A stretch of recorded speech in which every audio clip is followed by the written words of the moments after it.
अस्सलाम वालेकुम दोस्तों, मैं डॉक्टर सफदर इकबाल। दोस्तों, आज हम बात करेंगे हेपेटाइटिस पे। हेपेटाइटिस के कॉज क्या हैं, इसके सिम्टम्स क्या हैं, हेपेटाइटिस की कितनी टाइप्स हैं और होम्योपैथिक में इसका क्या इलाज है और कौन-कौन सी मेडिसिन जो हेपेटाइटिस में अच्छा रिजल्ट देती है। तो आइए शुरू करते हैं कि हेपेटाइटिस क्या है। लेकिन अगर आप मेरे चैनल पर नए हैं तो मेरे चैनल को सब्सक्राइब कीजिए और बेल आइकन के बटन को ज़रूर दबाएँ ताकि मेरे आने वाली वीडियो की नोटिफिकेशन आपको मिलती रहे। दोस्तों, हेपेटाइटिस जो है वो लिवर का इन्फेक्शन है, लिवर की इन्फ्लेमेशन है जो वायरल इन्फेक्शन से हो सकती है और अल्कोहल कंजम्पशन से होती है या आप टॉक्सिन मेडिकेशन से होती है, यानी कि मेडिसिन मेडिसिन का ज़्यादा इस्तेमाल जो है वो लिवर को डैमेज करता है, इन्फ्लेमेशन पैदा करता है या ऑटो इम्यून कंडीशंस भी उसमें शामिल होती हैं। मोस्ट कॉमन जो इसकी फॉर्म्स हैं वो हेपेटाइटिस ए है, बी है, सी है, डी है और ई है। दोस्तों, मेन फोकस मेरा हेपेटाइटिस बी और हेपेटाइटिस सी पर होगा। सबसे पहले हम हेपेटाइटिस बी की बात करते हैं। हेपेटाइटिस बी जो है वो एक वायरस है जिसे एचबीवी कहा जाता है। इसकी ट्रांसमिशन कैसे होती है, यानी फैलता कैसे है? ये ब्लड निडल से जो हम सिरिंज इस्तेमाल करते हैं, ये उससे अगर आप हो ब्लड ट्रांसफ्यूजन से फैल सकता है। किसी एक इंसान को दूसरा का अगर ब्लड लगे, ट्रांसफ्यूजन हो तो ये उससे फैल सकता है। और इसी तरह जो है वो ये अगर किसी माँ को है, मदर को हेपेटाइटिस बी है तो उसके बच्चे को जो है वो अ, हो जाएगा ये हेपेटाइटिस बी। और इसी तरह जो है वो ये अनप्रोटेक्टेड सेक्स जिसे हम कहते हैं कि ये उससे भी हो सकता है। अब इसके सिम्पटम्स क्या हैं? इसके सिम्पटम्स जो है अगर ये हो जाए तो इसके सिम्पटम्स जो है वो जॉन्डिस हो सकता है, जिसे हम यरकान कहते हैं। उसका यूरिन जो है वो डार्क होगा, थकावट होगी, फटीग होगी, जोड़ों में दर्द होगा, जॉइंट पेन स्पेशली खास तौर पे बी हेपेटाइटिस बी के अंदर जो होता है। इसी तरह दिल खराब होना, नौजिया है, वोमिटिंग की कैफियत जो है वो हेपेटाइटिस बी में होती है। कॉम्प्लिकेशंस क्या आ सकती हैं? अगर हेपेटाइटिस बी हो और ये क्रॉनिक हो जाए, पुराना हो जाए, तो हेपेटाइटिस बी जो है वो लिवर सिरोसिस कर सकता है और लिवर को जो है फेलियर कर सकता है, और अल्टीमेटली जो है लिवर कैंसर भी ये कर सकता है हेपेटाइटिस बी। प्रिवेंशन इसकी क्या है?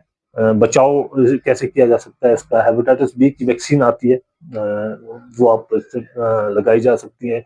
एंटीवायरल ड्रग्स है इसकी जो दी जाती हैं, जो डैमेज लिवर को डैमेज करने से रोकती हैं। इसी तरह जो है सेफ सेक्स सेक्स से अपने आप को बचाया जाए, अवॉइड किया जाए।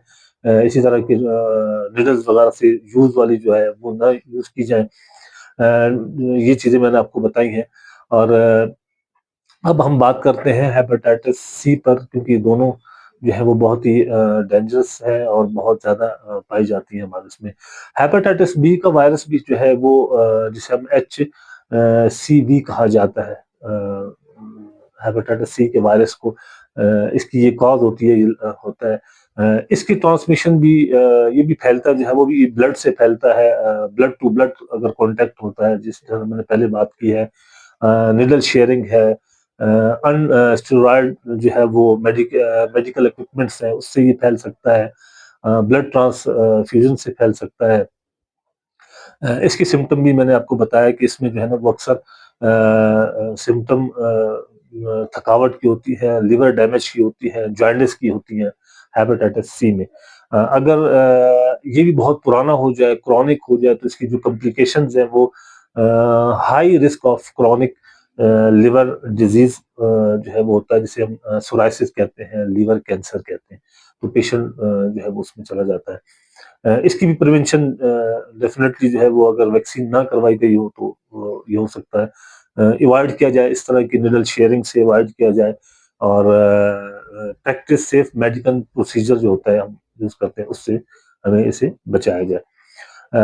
ट्रीटमेंट इसकी जो है वो जिसे डीडीए कहा जाता है, डायरेक्ट एक्टिंग एंटीवायरल जो ड्रग्स होती हैं वो यूज कराई जाती है ताकि लिवर को डैमेज होने से बचाया जाए। बाकी होम्योपैथिक में भी इसकी मेडिसिन है जो मैं आपको आगे बताऊंगा। तो दोस्तों, ये सिम्टम्स इसके कौन कौन से आ सकते हैं, जो मैंने पहले भी सिम्टम्स इसको कुछ बताया है, लेकिन इसके मेन सिम्टम्स मैंने बताया है कि थकावट है, और इसी तरह जॉन्डिस है, यरकान का हो जाना, स्किन का येलो हो जाना, आइज का येलो हो जाना, डार्क यूरिन है, पेशाब बहुत गाढ़ा आता है, बहुत पेल आता है, उसका जो स्टूल है वो पेल होता है, और इस तरह नोजिया वोमिटिंग की कैफियत होती है, थकावट के साथ जो है वो पेट में दर्द रहता है पेशेंट को, भूख नहीं लगना, ठीक है, यानी लॉस ऑफ एपेटाइट भी इसमें पाई जाती है। और मैंने स्पेशली बताया कि जोड़ों में दर्द का रहना जो हेपेटाइटिस बी के अंदर अ, होता है। और इसके साथ जो है इसकी वैक्सीनेशन और प्रिवेंशन मैंने आपसे पहले बात की है कि गुड हाइजीन किया जाए है, सेफ सेक्स प्रैक्टिसेस को जो है ना उससे अवॉइड किया जाए जो हेपेटाइटिस बी और सी की वजह बनती है। अवॉइड शेयरिंग द निडल्स है, पहले मैं आपको ऑलरेडी बता चुका हूँ कि इन चीज़ों से वो स्क्रीनिंग की जाए, अर्ली डिटेक्शन इन रिस्क, ठीक है, बचाने के लिए पहले से स्क्रीनिंग की जाए, इसके टेस्ट होते हैं वो आप जो है वो डॉक्टर्स करवाते हैं। लास्ट में थोड़ी बात करते हैं हेपेटाइटिस ए और हेपेटाइटिस ई की।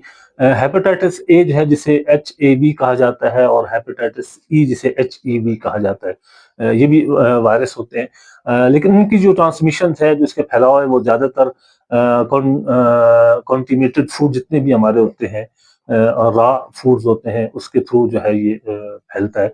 और इसी तरह जो है वो वाटर है, अगर आपका पानी का गंदा पानी है तो उससे ये जो है वो कॉमन डेवलपमेंट हो सकती है जो पेशेंट के अंदर, इन दोनों हेपेटाइटिस के अंदर। इसके सिम्टम भी जॉन्डिस है, नोजिया वोमिटिंग है, फटीग है, एब्डोमिनल पेन है, ये इसकी कैफियत रहती है। और इसकी कॉम्प्लिकेशन भी जो है डेफिनेटली जो है वो खास तौर पर जो प्रेग्नेंट वुमेन्स होती हैं उनके अंदर होता है, potentially leading to the liver failure, ठीक है, अगर वो ना किया जाए तो ये भी लीवर फेलियर के अंदर चला जाता है। प्रिवेंशन मैंने आपको बताया कि प्रॉपर सैनिटेशन किया जाए इसका, इन दो उसके अंदर, और इसी तरह क्लीन ड्रिंकिंग वाटर, साफ पानी होना चाहिए, ठीक है, और गुड हाइजीन होनी चाहिए, तो ये इसकी प्रिवेंशन है। और ट्रीटमेंट इसकी जो है वो मैंने बताया कि अगर इन चीज़ों से बचा जाएगा तो आप इन हेपेटाइटिस ए और सी से बच सकते हैं।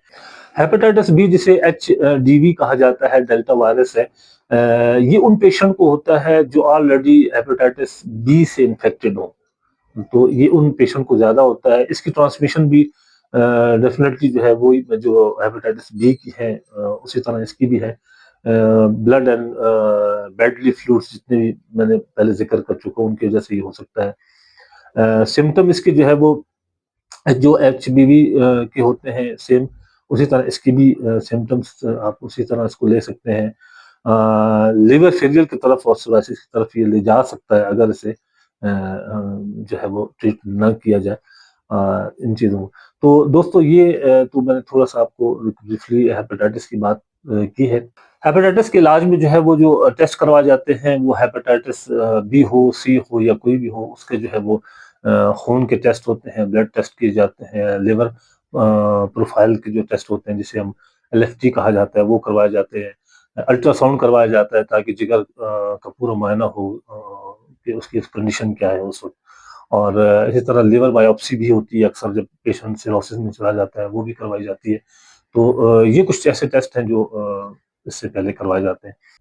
होम्योपैथिक की मेडिसिन जो है वो हेपेटाइटिस में बहुत ही अच्छा रिजल्ट देती हैं और मैं हमेशा कहता हूँ कि जब भी इन मेडिसिन को यूज़ करें तो किसी भी अपनी करीबी होम्योपैथ डॉक्टर के पास जाएँ और उनको दिखाने के बाद इन मेडिसिन को यूज़ किया जाए। सेल्फ मेडिकेशन आपने नहीं करनी। ये कौन-कौन सी मेडिसिन है आपको अपनी स्क्रीन पे नज़र आएगा। ये सबसे पहली मेडिसिन जो है वो चेलिडोनियम है, ये बहुत अच्छा काम करती है। इसके अलावा जो है कार्डस्मार है, ये बहुत बेहतरीन काम करती है हेपेटाइटिस में। पल्सटीला बहुत अच्छा काम करती है, ब्रायोनिया बहुत अच्छा काम करती है। इसके अलावा जो है मर्कसॉल, मर्कसॉल भी जो है वो बहुत ही बेहतरीन मेडिसिन है जिगर के अवारिस के लिए। इसके अलावा लाइकोपोडियम और फास्फोरस और सल्फर ये भी बहुत ही अच्छा काम करती हैं अकॉर्डिंग टू द सिम्टम्स और उसकी जो पैथोलॉजी को देखते हुए ये मेडिसिन बहुत ही बेहतरीन रिजल्ट देती है।